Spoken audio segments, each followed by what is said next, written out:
What's up, Raptors fans? Welcome to the Watch Report. As we get closer to the NBA trade deadline day by day, we get more news about different teams and them making their players available. So we got some big news today from the Orlando Magic, and this was reported by Jake Fisher that the Orlando Magic are reportedly seeking a first-round pick in exchange for Mo Bamba. Now, Mo Bamba is a player a lot of Raptors fans have had their eyes on ever since we lost Serge Ibaka and Marc Gasol as well. So for today's video, I'm going to break down how he would fit in with the Raptors.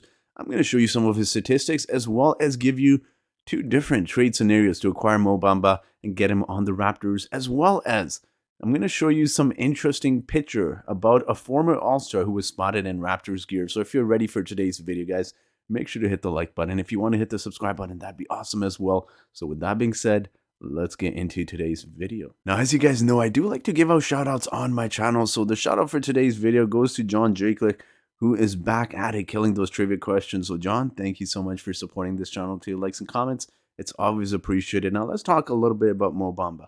Now, when we talk about Mo Bamba, it's important to highlight his stats and kind of just give you an idea of what his height is and his weight is and his age. As you see there, he's a very young center who's only still 23 years old.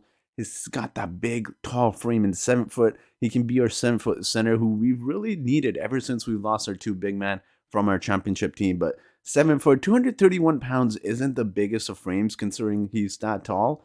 But you do have to keep in mind he is a young center who's still developing, and just in terms of his style of play would really fit the Raptors, which I'll speak about in just a moment. But when we talk about his stats here for this season, Mo Bamba has finally been getting minutes with the Orlando Magic, and you see some of the numbers he's been putting in.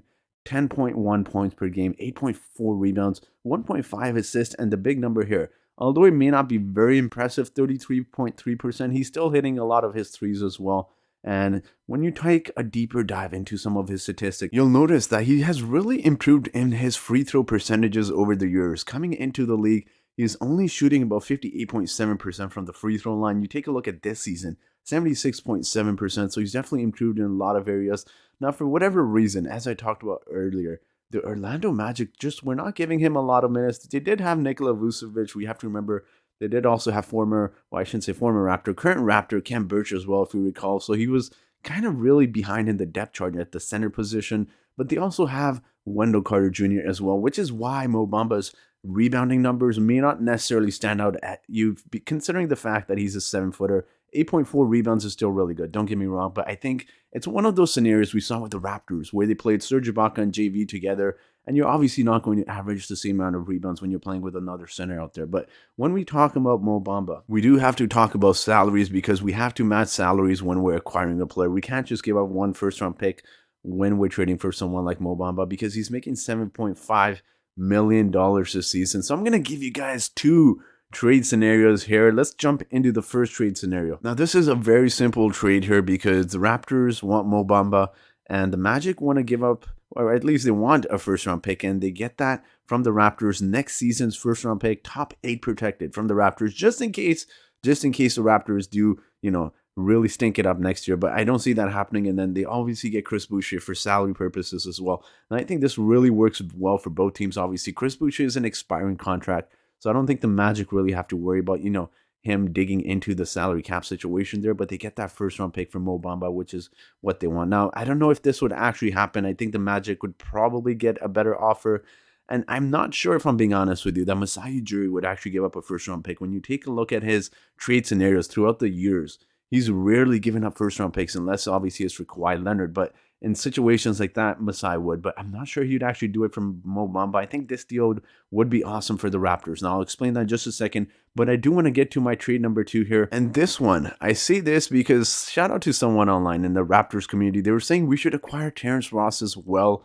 And again, I don't know if the Masai Ujiri would necessarily do this trade, but just in terms of the Raptors need, I've highlighted in several videos where I've shown you that the Raptors scoring is the worst in the entire NBA. They're ranked dead last, and they're just not getting any sort of bench production outside of maybe from guys like, Chris Boucher consistently, but even he has struggled as well this season. So they acquired Terrence Ross to be that 6th man, just get in, get some buckets in, provide some three-point shooting. He can be that shooting guard, small forward position behind OG Anunoby. So I think he solves that issue, that fills that position as well. But former Raptor, of course, Terrence Ross, we know what he's capable of.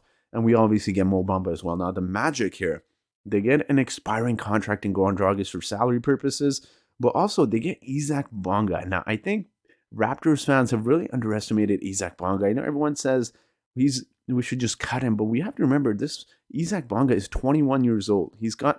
I wouldn't say he's the same size as Mo Bamba, but in terms of similar things they can do, I'd say Isaac Bonga is right there. So they get Isaac Bonga as well for Terrence Ross, and they get that first round pick again as well. So I think this trade works for both sides. Again, I don't know if the Raptors actually do this just because Terrence Ross does dig into the salary purposes, but we do kill two birds with one stone here. I think that's how the saying goes, but we get someone for our bench. Our bench has really struggled this season. So we get a Terrence Ross for that. And that center position, we get Mo Bamba as well. And I do want to say, guys, I know a lot of people may say a first rounder is quite a bit to give up for Mo Bamba. We do have to take a look at the Raptors roster, though. We can only keep accumulating so many first round picks or keep drafting so many first round picks, because when you take a look at the Raptors roster, we know our starters are locked in and where the Raptors are currently, in terms of Pascal's got that power forward position locked. Fred VanVleet's locked in at that point guard position. Gary Trent shooting guard, although you could question whether he's a long-term solution there. Sure, but you got OG Anunoby at the small forward position. And you obviously got Scotty Barnes at the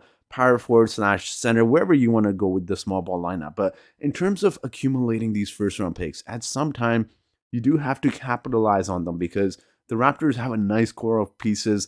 And we do have to remember, guys, for those who say we may not want to trade that first round pick, you have to take a look at the Raptors' need. What are you going to draft? Let's say the Raptors get a good first round pick in the late or early 20s, I should say, or the late 10s. Let's say they get the 19th overall pick. What are the Raptors going to draft? Do they really want to draft a point guard when they already have guys like Delano, Fred? Are they going to draft another small forward?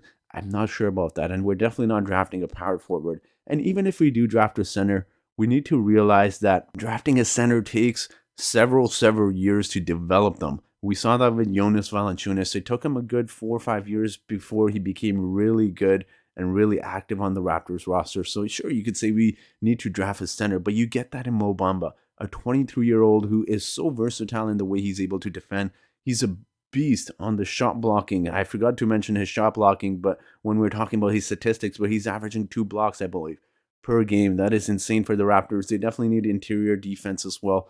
They get that rim protector in Mo Bamba, and they just get someone who's got an insane wingspan of, I believe, 7 foot 10 inches. So he'd fit in with the Raptors in terms of switchability, shot blocking, stretching the floor, and he's just got so much potential. So I think him coming to the Raptors would make a lot of sense. But I do want to ask you guys, do you agree with my assessment of Mo Bamba?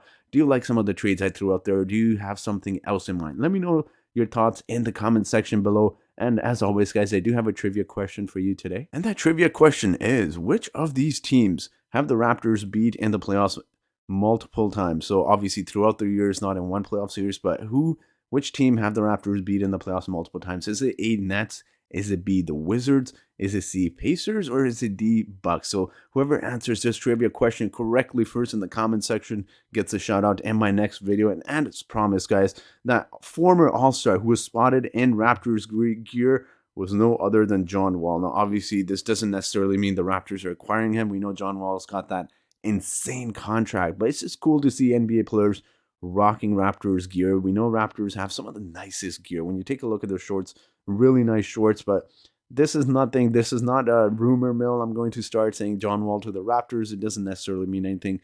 I think he just really likes the Raptors gear. But this is always cool and fun to see us from a fan point of view, but this is cool to see. But I just want to thank you guys for watching this video. Again, guys, let me know your thoughts below. And I do got to give a little shout out to my friend Andrew, who actually brought that to my attention, the whole Mo Bamba and what the Magic wanted for him in return. So thank you, Andrew, for bringing that to my attention. And thank you to all of you guys for watching this video. And I hope you guys have yourselves a great day.